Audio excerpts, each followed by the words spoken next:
Hi there, this is Seven. I come here once again with the continuation of our class for the GRE. So today what we are doing is we are tackling one aspect of the verbal section, that is test completion. So without wasting my time, let's jump into the test completion. So test completion answers questions in each verbal section. So we're going to do 2 verbal sections like we've been hearing from me in the previous videos. So this makes up 30% of the whole verbal set. So you're going to do 30% as test completion. So it has 1 blank, 2 blanks, and 3 blanks. So per the 1 blank questions, you have 5 answer choices per the blank. And with the 2 and 3 blanks, you have 3 answer choices per blank. So in the multiple blank questions, that is the 2 blank and the 3 blank, credit is given only when all the blanks are filled correctly. So in the 2 blank, if you get 1 correct, 1 wrong, it is all wrong. In the 3 blank as well, if you get 2 correct, 1 wrong, it is all wrong. So you are supposed to get all of them correct before you be given credit for that question. Then test completion is not a glorified vocabulary. You need to understand the internal logic of the passage in order to choose an answer for the blank. So in the approach for test completion, what you need to do is that once you get a question, you need to find clue and transition words in the question. So the clue is what will help you get to the answer, and transition word is the word that will make the answer you need for the blank to be the same meaning as the clue or opposite meaning, like but. So but means that it's supposed to be opposite meaning. So you ask yourself these questions: who or what is the blank describing? This is helping you find the clue and the transition words. And what else in the passage gives insight into that person or thing? So this is helping us to get the clue and transition word. Then after you have done this, after you have found the clue and the transition word, then you come up with your own word. So take it as there is no answer choice for you to look out from. So you come up with your own word. So this is the difficult part, coming up with your own word without looking at the answers there. So if you are looking at the answers, you are forced to make one of the answers the correct answer. But without you looking at it, then you come up with your own word.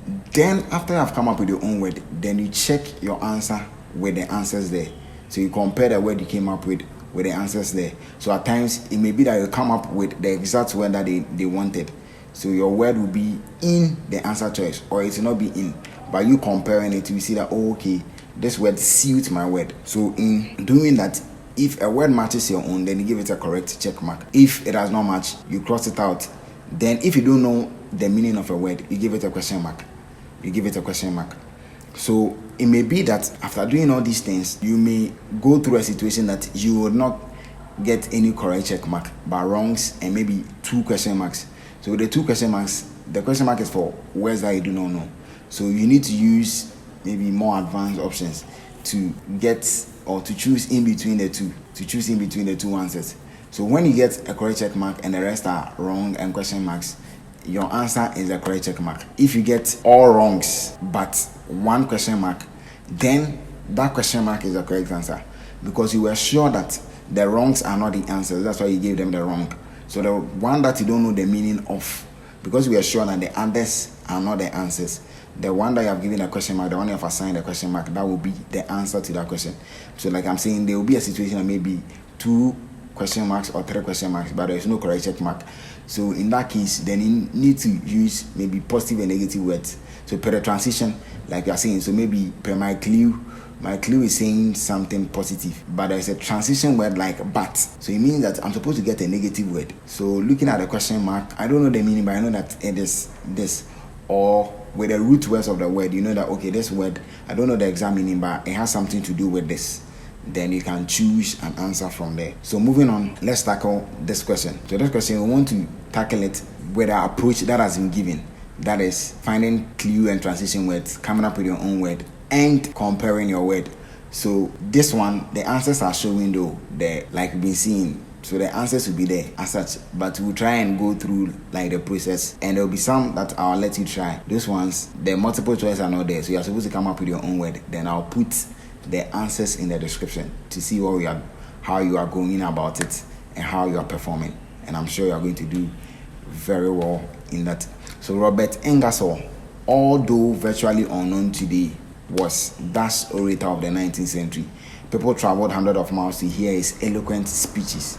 Robert Ingersoll, although So although it's a transition word, virtually unknown. So it's not known currently. So the although is trying to give us an insight that it should be opposite of the virtually unknown. So if it's me, I'll go with known, just known. Although virtually unknown was a well-known, I'll go with a well-known orator of the 19th century. People traveled hundreds of miles to hear his eloquent speech. So after I've done this, come up with well-known, then maybe I'll compare the well-known with the answers there. So let's see what they did. So find the clue and transition words. Ask who or what the blank is describing. Before you try to fill the blank, you must consider what the blank is talking about. Robert Ingersoll.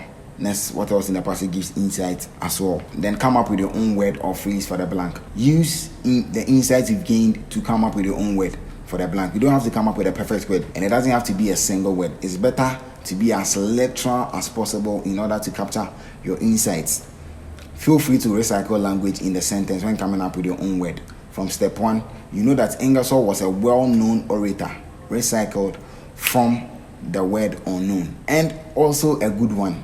To capture all that, you could just call him famously good. So this is the word they are coming up with, famously good. Famously good. So only now that you have come up with your own word or phrase, in this case, compare that word or phrase with each answer choice. Compare each answer choice in turn to your own phrase. Famously good. Choice A, domineering, which means bossy. It's not a match for famously good, so we eliminate it. It's not a match for my word. Then eminent. Eminent is a famous or respected person, so keep it. So I'm giving it a correct check mark because eminent sort of matches famously good. Then the word unobjectionable, that is the C, means something that cannot be objected to. It doesn't have anything to do with famously good, so I've eliminated it. Choice D, conventional, is practically the opposite of famously good, so eliminate it. I've eliminated it.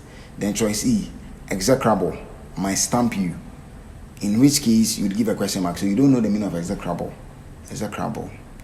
You don't know the meaning, so you have given it a question mark. Execrable means downright detestable. If you knew that, you would eliminate the word, but because you do not know, either way you would go with eminent, because you have gotten a word that means your word famously good, that matches famously good. So Ingersoll was an eminent orator of the 19th century. So that's how you go about the approach. Come up with your own word first before you come and compare, because if you are looking at the answers, you are forced to make domineering an answer. Let's see, was a domineering orator. You are forced to read it into it. That means, and maybe may sound nice to your ears, so you will choose that. So that being said, like I mentioned, so let's do this. There's about 8 questions. These ones, there are no multiple choice for you to choose from, but it is encouraging you to come up with your own word. Then I'll put the answers to these questions in the description so you can compare and see how you are performing. And I'm sure you are going to do exactly well and you are going to perform well. So compare from question 1 to 8, come up with your own word. Then come and see the words that they give that are likely suited for this, and compare your word to it. And I'm sure that you're going to be on the right track. So these words help us to know transition words. So like I said, transition words gives us same meaning or opposite meaning. So if you see accordingly, next, also, similarly, and since, because, so, consequently, therefore, for example, thus, furthermore, to, hence, semicolon, in addition, colon, moreover. All these words means that the word for the blank is supposed to be in agreement or have the same meaning as the clue in the sentence. Then on the other hand, although, like we saw in the question above, on the other hand, but, or, despite, previously, even though, rather than, however, still, in contrast, though, instead, unfortunately, nevertheless, whereas, nonetheless, while, yet. All these ones do mean that the word for the blank is supposed to be in contrast or opposite meaning to the clear word in the sentence. So in the process of the elimination, that is after you have come up with your own word and you are comparing it with a multiple choice, that is the process of elimination. So you are eliminating some of the words. So focus on the words you know. So like the ones that you say, maybe you know conventional, you know eminent, you focus on those ones and eliminate those ones. So you focus on the words you know. Any answer choice you know, you should be able to compare to your word and decisively mark with a correct or a wrong. Then never talk yourself into picking a word that you've eliminated. So once you've eliminated a word, so you were sure that, oh, this word will not fit the sentence, then you eliminated it. Don't talk yourself into choosing it again. So if you are torn between choosing a word you've eliminated and choosing a word you don't know, pick the word you don't know, because the one you know, you've eliminated it. The one you know, you've eliminated because you know that this one will not fit. But let me put this across. There are some words that you don't know that they have another meaning. They have another meaning. Something like dog. So you know dog is an animal, dog. But per the trait of a dog, it has another meaning. So if you have a dogged roar, or to dog after something means that to pursue relentlessly. To pursue relentlessly. So if it is there, maybe you know, oh, dog is an animal, so it will not fit. You eliminate it. So just be cautioned as such. But if you know that, okay, dog, it doesn't have any other meaning, you know that then and if you eliminated it, that one, if you are torn between choosing that and a word you don't know, go for the word you don't know. Go for the word you don't know. So never talk yourself into picking a word you've already eliminated. Then never eliminate a word you don't know. If you don't know the word, just give it a question mark. Just give it a question mark. Then don't trust your ears. So like I said, so if you are looking at the answers, you may be forced to choose a word there to suit it, because it may sound nice when you put it into it. And also, the word that you may compare the word you came up with that will match, putting it into the sentence may not sound nice like maybe the others. So that one, you don't trust your ears when it comes up that as such. So once it has matched your word, that is the correct answer, go for it. And don't trust your ears if it sounds nice, but it doesn't mean as such. Don't trust your ears, because the sentence may be looking at a much subtle clue in it and not necessarily how it sounds or the tonation. So don't trust your ears. Then don't forget to mark and move. So like I showed you when we were going through the power prep, so there is this mark and move option. So if you are not sure of an answer, just out of the ones that you have, maybe the ones that I have assigned question mark to, choose one of them, mark it and move on. If you get a chance to come back, then you come and look at it at the second time. So maybe looking at it for a second time, you will see it in a different view, a different perspective, like we're not seeing it in the first time, and it will help you choose the answer. But if it's not coming as such, just per the one that you have chosen, you would mark it and move on. If you get a chance, you come back. If you don't get a chance, because you choose an answer, if that is the correct answer, you are going to get your mark for that. So like I mentioned, positive and negative words. So positive and negative words per transitions and per the clue, it may be that the word that you need for the blank will be a positive word or a negative word. So if that helps you, you know that, okay, this word I don't know the meaning, but not necessarily the sound or the tonation, but this word has a positive meaning, because I don't exactly remember the meaning, but I know it's a positive word when I was learning, or it is a negative word. So because the clue wants a positive word for the blank, you will eliminate all negative words. You don't know the meaning of the word, but you know that this one, yes, I remember it's a negative word, so you eliminate it. Then you focus on the positive word. So it helps you in elimination. So out of the 5 answers, maybe using positive and negative words has eliminated 3 for you or 2 for you. Then you're left with 3 to focus on. So this helps you in when maybe you have assigned maybe 2 question marks. So it helps you to narrow it down and to choose an answer as such. So here is also another example like we saw before. So this is helping us to come up with our own word. Then we will compare later. So like the first one, I'm putting also these answers in the description, so you can compare to it to see how you are performing, and I'm sure you are going to do great. Test completion, advanced topics. So this is just for more blanks. So 2 blanks, 3 blanks. It means you are going to get more sentences, more complicated sentences, difficult transitions, and vocabulary.